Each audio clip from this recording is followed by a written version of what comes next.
नमस्कार। हम सब अपनी जिंदगी की पहेलियों को सुलझाना चाहते हैं, है ना? ज्योतिष इसमें हमारी मदद कर सकता है, हमारे कॉस्मिक ब्लूप्रिंट को समझने का एक बहुत ही पावरफुल रास्ता दिखाकर। और इस ब्लूप्रिंट को अनलॉक करने की जो पहली चाबी है, वो है 12 राशियों के रहस्य को जानना। तो चलिए आज इसी रहस्य से पर्दा उठाते हैं। कभी ये बात सोची है कि एक ही इंसान एक सिचुएशन में तो बहुत बोल्ड लीडर होता है और वही इंसान दूसरी सिचुएशन में एकदम शांत और विचारशील बन जाता है। ऐसा होता क्यों है? हमारे बर्ताव में ये जो फर्क आता है, ये आता कहां से है?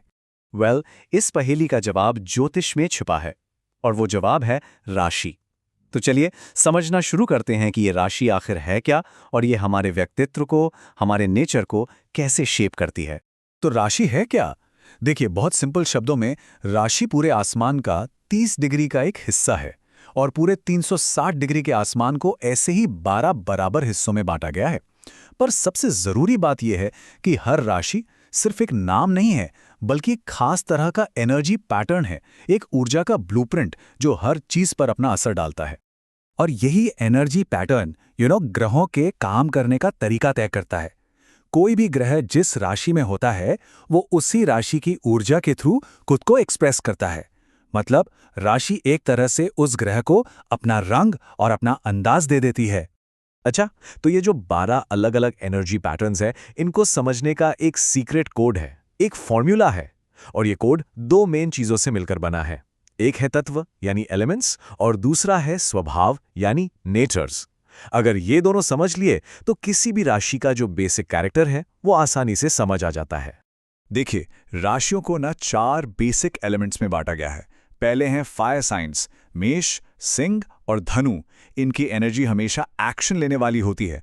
फिर आते हैं अर्थ साइंस, वृषभ, कन्या, मकर, जो स्टेबिलिटी और प्रैक्टिकलिटी की फाउंडेशन रखते हैं। इसके बाद है एयर साइंस, मिथुन, तुला और कुंभ, जो इंटेलेक्ट, आइडियाज और कम्युनिकेशन की दुनिया में रहते हैं। और आखिर में वाटर साइंस, कर्क, वृश्चिक, मीन, जो इमोशंस और इंट्यूशन की गहराइयों से जुड़े हैं। एलिमेंट्स के साथ साथ राशियों के 3 बेसिक नेचर भी होते हैं, जो बताते हैं कि वो अपनी एनर्जी को इस्तेमाल कैसे करती हैं। पहला है मूवेबल या चर स्वभाव, जैसे मेष और कर्क। ये हमेशा कुछ नया शुरू करने वाले इनिशिएटर्स होते हैं। दूसरा है फिक्स्ड या स्थिर स्वभाव, जैसे वृषभ और सिंह। ये चीजों को बनाए रखने वाले स्टेबलाइजर्स हैं। और तीसरा है ड्यूल या द्विस्वभाव, जैसे मिथुन और कन्या। ये सिचुएशन के हिसाब से ढल जाने वाले अडैप्टर्स होते हैं। ओके, अब आते हैं सबसे जरूरी कॉन्सेप्ट पर, ज्योतिष का वो आहा मोमेंट, जिसे समझने के बाद ना सब कुछ एकदम क्रिस्टल क्लियर हो जाता है। तो सबसे जरूरी बात यह याद रखनी है, ग्रह एक एक्टर है और राशि उस एक्टर के लिए स्टेज है। अब जरा सोचिए, जब स्टेज बदलता है तो क्या एक्टर का बिहेवियर नहीं बदलता? बिल्कुल बदलता है। एक ही एक्टर कॉमेडी स्टेज पर अलग एक्टिंग करेगा और ट्रेजेडी स्टेज पर बिल्कुल अलग। ये एग्जाम्पल देखिए, इससे बात बिल्कुल साफ हो जाएगी। मंगल ग्रह जो एक्शन और एनर्जी का सिंबल है, जब अपने ही राशि मेष के स्टेज पर होता है तो एक पावरफुल वॉरियर की तरह काम करता है, डायरेक्ट, स्ट्रॉन्ग, एक्शन ओरिएंटेड। लेकिन वही मंगल जब कर्क राशि के इमोशनल और सेंसिटिव स्टेज पर आता है तो उसकी सारी एनर्जी बदल जाती है और वो एक प्रोटेक्टिव पेरेंट की तरह बिहेव करने लगता है। देखा, एक्टर वही, पर स्टेज बदलते ही उसका पूरा परफॉर्मेंस ही बदल गया। चलिए, अब इसी अंडरस्टैंडिंग के साथ फटाफट सभी 12 राशियों का एक क्विक टूर करते हैं। शुरुआत करते हैं फायर साइंस से, जो एक्शन और एनर्जी से भरी होती हैं। फायर साइंस में सबसे पहले हैं मेष, तेज, साहसी, एक नेचुरल लीडर, पर इनमें पेशेंस की थोड़ी कमी होती है। फिर आता है सिंह, जो राजा की तरह कॉन्फिडेंट है, लेकिन ईगो कभी कभी रास्ते में आ जाता है। और धनु, जो हमेशा नॉलेज और एडवेंचर की तलाश में रहता है, पर ये लोग कभी कभी कुछ ज्यादा ही ऑप्टिमिस्टिक हो जाते हैं। अब बात करते हैं अर्थ साइंस की, जो स्टेबिलिटी और प्रैक्टिकलिटी पर फोकस्ड रहती हैं। अर्थ साइंस की लिस्ट शुरू होती है वृषभ से। ये स्टेबल और पेशेंट होते हैं, लग्जरी पसंद करते हैं, लेकिन काफी स्टबन भी हो सकते हैं।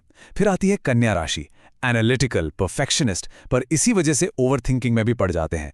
और मकर, जो बहुत हार्डवर्किंग और डिसिप्लिन्ड होते हैं, पर इस प्रोसेस में कभी कभी इमोशनली थोड़े दूर लग सकते हैं। Okay, next up air science, जो इंटेलेक्ट, आइडियाज और सोशल कम्युनिकेशन की दुनिया में रहते हैं। एयर साइंस में है जेमिनाई यानी मिथुन, इंटेलिजेंट, टॉकेटिव और कमाल के मल्टीटास्कर, पर अक्सर कंफ्यूज रहते हैं कि क्या करें। फिर आती है तुला, जो हमेशा रिलेशनशिप्स में बैलेंस और हार्मनी खोजती है और इसी चक्कर में इन्हें भी डिसीजन लेने में मुश्किल होती है।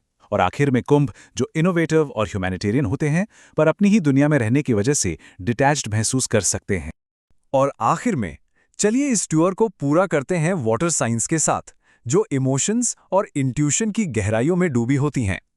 पानी की राशियों में सबसे पहले है कर्क, बहुत इमोशनल और फैमिली फोकस्ड, लेकिन इनके मूड स्विंग्स का अंदाजा लगाना मुश्किल होता है। फिर आती है वृश्चिक, इंटेंस, डीप और मिस्टीरियस, ये दोस्त और दुश्मन दोनों को कभी नहीं भूलते। और आखिर में मीन, जो स्पिरिचुअल और इमेजिनेटिव होते हैं, लेकिन इन्हें कभी-कभी रियलिटी और इल्यूजन के बीच का फर्क समझने में स्ट्रगल करना पड़ता है। तो इस पूरी बातचीत से, इस पूरे एनालिसिस से हमें क्या समझना है? ज्योतिष का वो एक गोल्डन रूल क्या है जिसे हमेशा याद रखना चाहिए? ये रहा वो गोल्डन रूल। राशि असल में प्लैनेट्स बिहेवियर मॉडिफायर है। बस इतना याद रखना है, राशि वो फिल्टर है जिससे गुजरकर किसी भी ग्रह का नेचर और उसके रिजल्ट्स पूरी तरह से बदल जाते हैं। तो अब जो सबसे अहम सवाल है वो ये है कि हम सबकी अपनी जिंदगी किस तरह के स्टेज पर बनी है? हमारे जन्म के समय ग्रह कौन कौन से स्टेज पर अपना अपना रोल प्ले कर रहे थे? बस इसी एक सवाल का जवाब हमारे कॉस्मिक ब्लूप्रिंट को अनलॉक कर सकता है और हमें अपनी शक्तियों का सही इस्तेमाल करने का रास्ता दिखा सकता है।